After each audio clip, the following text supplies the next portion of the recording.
नमस्कार बच्चों। Class 10th में साइंस की बुक में हमारा ये चैप्टर 4 कार्बन और उसके यौगिक ये जो है चल रहा था।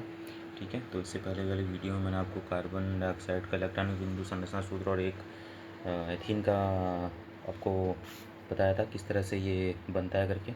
ठीक है, आज की इस वीडियो में हम जानेंगे सल्फ़र के 8 परमाणुओं से बने सल्फ़र के अणु की इलेक्ट्रॉन बिंदु संरचना क्या होगी।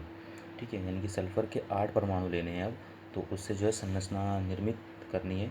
उसकी इलेक्ट्रॉन बिंदु संरचना वो किस प्रकार होगी ये बनाना है। ठीक है, तो सल्फ़र जो होता है वो परमाणु क्रमांक उसका 16 होता है। जब उसका इलेक्ट्रॉन विन्यास करते हैं तो 2, 8, 6 यानी कि उसके अंतिम कक्षक में 6 इलेक्ट्रॉन होते हैं।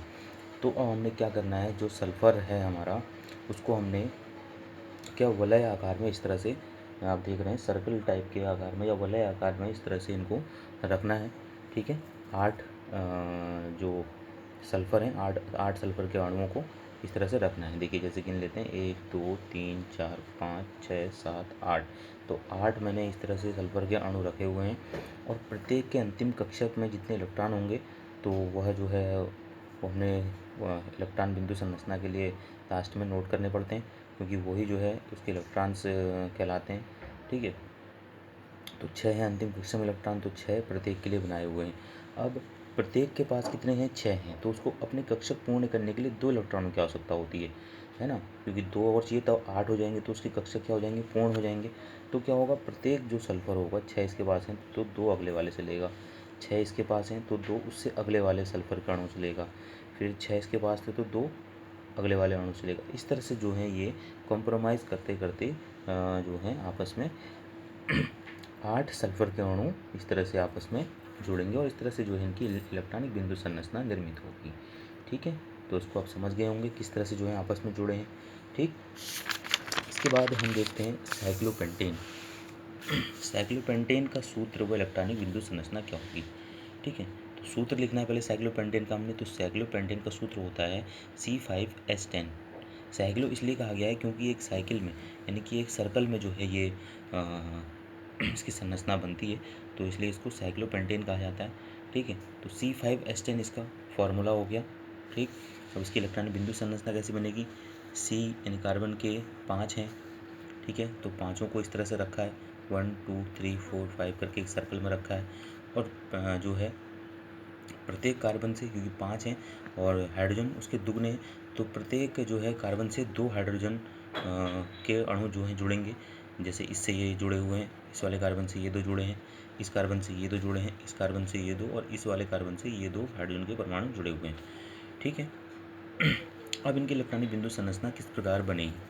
ठीक, तो मैंने आपको पहले ही बताया कि कार्बन के का परमाणु क्रमांक 6 होता है, तो इसके अंतिम कक्षा में कितने इलेक्ट्रॉन हुए, 2 और 4 यानी 4 होते।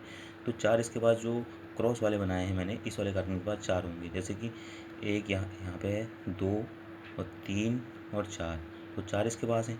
तो अभी अपनी कक्षा पूर्ण करने इसको 4 चाहिए, तो जो 2 हाइड्रोजन इसके साथ जुड़े हैं उनसे तो एक एक ले लेगा, कितनी हो गई 6।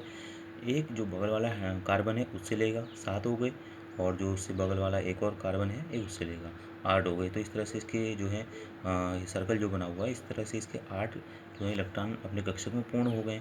ठीक है, जो हाइड्रोजन होंगे वो भी जो है एक एक दिया है तो एक एक ले लेंगे। इसी तरह से जो इसका बगल वाला कार्बन होगा वो भी क्या करेगा, 2 इलेक्ट्रॉन 4 इलेक्ट्रॉन इसके पास थे, एक इस वाले कार्बन से लेगा, इस वाले कार्बन से लेगा, 2 जो अपने ही इसके हाइड्रोजन के अणु से जुड़े हुए हैं उनसे लेगा। तो इस तरह से इसके भी 8 पूर्ण हो जाएंगे और हाइड्रोजन परमाणु अपने अपने इलेक्ट्रॉन जो देते हैं उसको वापस भी ले लेंगे। जो ये पॉइंट वाइज कर रखे हैं मैंने, ये जो है हाइड्रोजन के हैं, जो क्रॉस वाले हैं ये कार्बन के इलेक्ट्रॉन हैं दर्शाने के लिए, इसलिए अलग दर्शाया है। वैसे ये इस तरह से जो है सभी जो है कार्बन आपस में इस तरह से व्यवस्थित होंगे, जुड़े होंगे। ठीक है, और प्रत्येक हाइड्रोजन जो है एक एक इलेक्ट्रॉन अपने कक्षक पूर्ण करने के लिए इनसे लेगा, क्योंकि कक्षक पूर्ण करने के लिए या तो 2 इलेक्ट्रॉनों की आवश्यकता होती है या 8 इलेक्ट्रॉनों की आवश्यकता होती है। तो कार्बन के पास 4 होते हैं, तो 4 जो हैं ये इस तरह से ग्रहण करके अपने कक्षक पूर्ण करता है, और हाइड्रोजन जो है जो इलेक्ट्रॉन इनने कार्बन को दिए होते हैं वही वापस लेकर के अपने कक्षक यानी कि 2 कक्षक जो है अपने पूर्ण कर लेता है। तो इस तरह से इसकी संरचना निर्मित हो जाती है। ठीक है, तो इन दोनों को जो है आप अपनी फेयर कॉपी पे बनाएंगे। अगर आपको समझ में नहीं आ रहा तो दोबारा पूछ सकते हैं आप, मैं आपको इनको दोबारा बना करके कॉपी पे जो है समझा दूंगा। ठीक है, तो इन दोनों को आप नोट कीजिएगा। इसके बाद मैं आपको अगले वीडियो में जो निम्न योग की संरचनाएं हैं, ये तो इलेक्ट्रॉनिक बिंदु संरचनाएं हुई और ये हैं खाली संरचनाएं, ठीक है। इनको ये कैसे बनती है ये भी बताऊंगा, और साथ में कुछ और जो यौगिक हैं जिनकी इलेक्ट्रॉनिक बिंदु संरचना मैंने आपको नहीं बताई है, उनको भी बताते रहूँगा साथ साथ में, ठीक है।